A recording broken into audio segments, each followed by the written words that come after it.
pour un 3e succès consécutif des Parisiens dans cette compétition. Du ski maintenant avec un 3e succès là encore en Coupe du Monde pour Clément Noël obtenu hier. Le Français de 21 ans s'est imposé sur le slalom des finales à Soldeux, c'est en Andorre, dernière manche de la saison. Et puis en biathlon, c'est la médaille d'argent autour du cou d'Antonin à Guigona. Une 2e place hier sur la Mastart des mondiaux d'Östersund remportée par l'Italien Dominique Vindic. Il s'agit de la première médaille en individuel pour Guigona. Voilà pour l'actu sport. Très belle journée à vous. L'invité du jour. Notre invité ce matin à 7h45, Christian Sanvoisin, bonjour. Bonjour à vous et puis bonjour à tous vos éditeurs. Merci à vous, maire de Désertine, merci à vous d'être avec nous. Ce matin, on va parler un petit peu de l'actualité, parce qu'il y a pas mal d'actualités du côté de Désertine. On va parler dans un instant reconquête des centres-bourgs, notamment avec ce vaste programme départemental auquel Désertine va finalement adhérer, entre guillemets. Parlons démographie déjà, je regardais un petit peu en préparant cette interview. 4387 habitants, population municipale à Désertine, une centaine d'habitants gagnés ces dernières années. C'est un maire heureux là qui voit sa population augmenter. C'est un maire heureux, effectivement. On se rend compte que notre commune est attractive. Nous sommes situés aux portes de Montluçon et on se rend compte que nous avons de jeunes familles, nous avons des personnes qui veulent se retirer et qui recherchent de petites maisons sur des terrains qui d'une superficie de 300 à 500 mètres carrés et on a de quoi leur proposer bien évidemment ces choses-là. Une augmentation de la population après des années de baisse, hein. C'est surtout que la tendance s'est inversée finalement. La tendance s'est inversée effectivement par rapport à notre grande sœur voisine. Nous on prend quand même pas mal d'habitants et effectivement on a réussi à inverser cette fameuse courbe qui bien évidemment ne plaît jamais aux municipalités et maintenant on est reparti sur une nouvelle dynamique et ça se passe bien. Et puis comme nous avons un monde associatif qui est toujours en perpétuelle ébullition, c'est toujours un plaisir bien évidemment d'accueillir de nouveaux habitants sur notre commune. Il y a eu des programmes immobiliers, notamment avec France Loire, de développement de lotissement. Oui, tout à fait, avec France Loire, avec l'assaut. On a un lotissement qui est maintenant pratiquement terminé. Il va nous rester un terrain sur les Rondes, où on a eu une adhésion de toute la population pratiquement sur ce programme. Il y a d'autres projets en vue. On va avoir d'autres projets, mais pour l'instant c'est un petit peu tôt pour en parler. Mais effectivement, on aura d'autres projets dans les années à venir. D'accord, il y a des réserves foncières. Nous avons pas mal de réserves foncières. Alors nous avons à un endroit en particulier, c'est en haut de la rue du Peu de Lara, où nous sommes en train de finaliser le dernier terrain. Et je pense qu'après on pourra bien évidemment lancer un programme.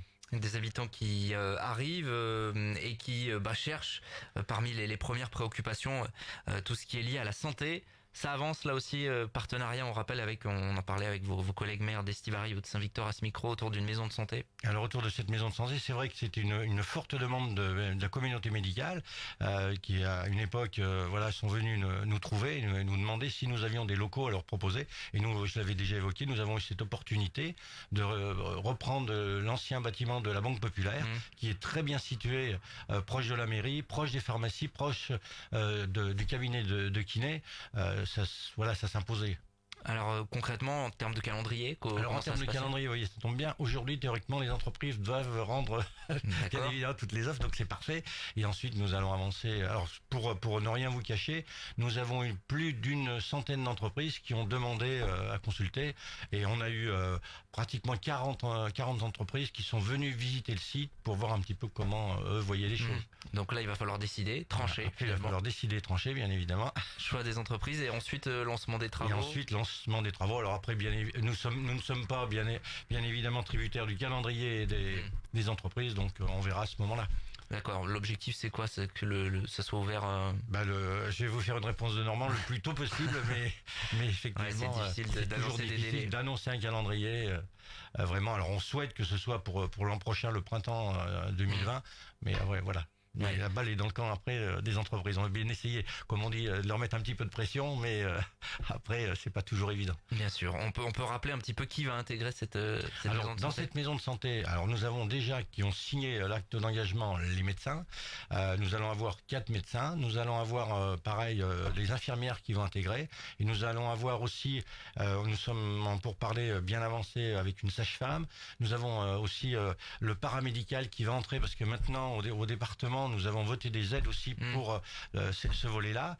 Ça va nous permettre aussi d'attirer des gens pour intégrer notre maison de santé. 4 médecins notamment, avec des nouvelles arrivées ou c'est... Nous allons avoir effectivement une nouvelle, c'est une jeune femme qui va venir s'installer et voilà, je vais vous dire, on sait que, pour tout vous dire, Monsieur Paul Blanchard est maître de stage. C'est lui qui porte l'association, parce qu'il y a une association qui s'est créée. Et étant maître de stage, ça lui permet, lui, de pouvoir nous amener quelques nouveaux médecins. Nous savons qu'il y a 1 ou 2 jeunes médecins qui vont terminer leurs études et qui pourraient être intéressés par notre maison de santé. Bon, on fait un peu de lobbying là pour... Allez, venez chez nous, c'est ça? Écoutez, on va pas leur offrir notre vin local, je crois qu'on nous les ferions faire. Bien sûr. En tout cas, le regroupement, hein, c'est l'avenir, hein, vous le voyez. Tout à fait, le regroupement, c'est l'avenir. Ça a été aussi évoqué avec le maire de Saint-Victor, vous le citiez tout à l'heure, et le maire d'Estivareil. Je crois qu'au bout d'un moment, il faut voilà, être intelligent, essayer de se regrouper pour proposer une offre bien aux gens qui demandent. Lorsqu'on a des gens du bassin montluçonnais, de Désertine, qui vont se faire soigner ou à Marcillat ou à Montmarault, ça pose quand même problème. Mais la démographie médicale, on va l'appeler comme ça, c'est un sujet national. Alors un des sujets importants également pour cette année à Désertine, c'est donc cette reconquête du centre-bourg. On sait qu'il y a des programmes là au niveau national, au niveau départemental pour aider la reconquête des centres-bourgs. Je crois qu'il y avait une réunion publique de présentation un petit peu du projet en fin de semaine dernière. En fin de semaine dernière, oui. De quoi s'agit-il exactement? Qu'est-ce qui va se passer? Alors il s'agit donc, ce sont des quartiers qui ont été identifiés avec le département. Jusqu'à l'an dernier, nous n'étions pas éligibles. Alors ce qui faisait un petit peu rager tout le monde, c'est que Saint-Victor l'était. Et lorsqu'on regarde le long de la départementale, on se rend compte que jusqu'à la limite de Saint-Victor, on a des aménagements. Nous ne pouvions pas en bénéficier. Maintenant, j'allais dire, l'erreur est réparée. Nous sommes dans ce programme-là. Alors nous allons pouvoir développer justement ce réaménagement de ces différents quartiers. Alors je vais vous les citer. C'est le quartier de Marmignolles-Chezelle. Nous avons aussi ce qu'on appelle l'îlot de centralité. C'est ce qu'il y a vers la mairie Germinal. Vous voyez toute cette partie-là. Et puis le centre historique de Désertine vers la place de l'égalité, la place de l'église. Ces quartiers-là. En plus de ça, nous avions un petit avantage. Si vous vous rappelez, en 2017, nous avons eu l'école des jeunes architectes de Paris-Val-de-Seine qui sont venus et qui nous ont fait des propositions. Nous nous sommes inspirés, nous avons pu donner tous ces éléments à un cabinet d'études qui travaille. Et le cabinet d'études, c'est 9 mois, donc d'ici le mois de septembre, nous allons avoir des retours et puis nous pourrons valider les différents, j'allais dire, suggestions, les différentes choses qui vont être proposées par ce cabinet. Vers quoi on s'achemine ces travaux d'ampleur? Alors ce sont des travaux qui risquent d'être conséquents.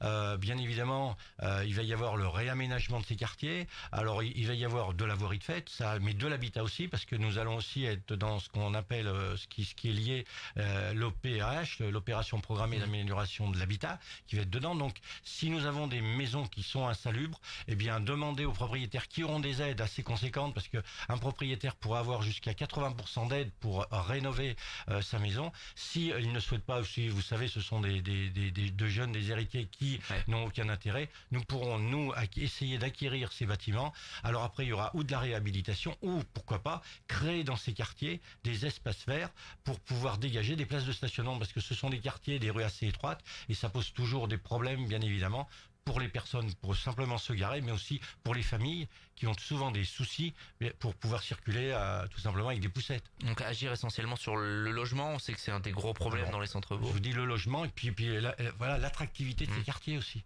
Ouais, bien sûr. En tout cas, ça c'est un projet à long terme, hein, j'imagine, ou à moyen terme. C'est un projet, je dirais, moyen et long terme, parce que c'est un projet qui est sur 10-15 ans.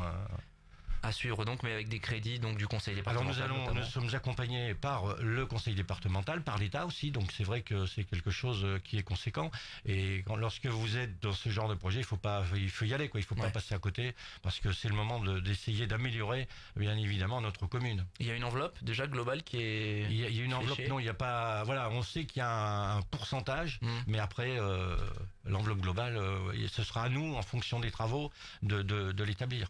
Alors parmi les projets 2019 également, il y a réaménagement du parking du collège. Alors c'était c'était le collège Marie Curie. Nous avions demandé au département de réaménager l'intérieur, parce que sur ce parking, nous avons beaucoup d'enseignants qui s'y garaient. Donc il fallait que les enseignants se garent à l'intérieur du collège pour que nous derrière nous puissions réaménager ce parking, parce qu'on se rend compte que, on va dire, aux heures fatidiques, le matin, le soir, et puis vous savez que maintenant il y en a qui sortent à 15h30, enfin c'est compliqué.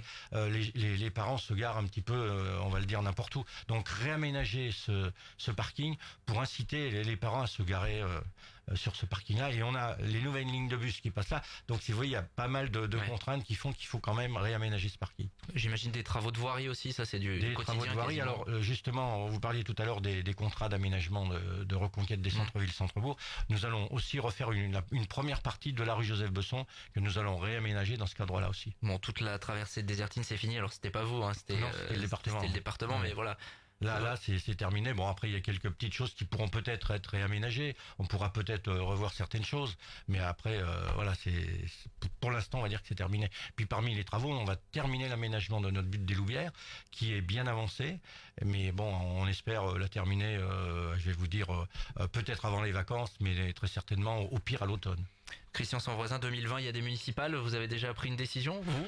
Non, pareil, je n'ai pas pris de décision pour l'instant, donc on est dans les travaux, donc on verra ça, je vais vous dire, à l'automne aussi. À la rentrée, à l'automne, il y aura une décision qui sera prise. La décision, voilà, on la prendra à ce moment-là. Mais là, on est plus à travailler plutôt que de se poser ce genre de questions.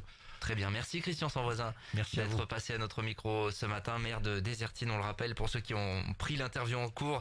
Tout cela est à retrouver en podcast sur notre site internet via notre page Facebook également. Il est 7h55, nous on va poursuivre le direct dans un instant. L'invité du jour.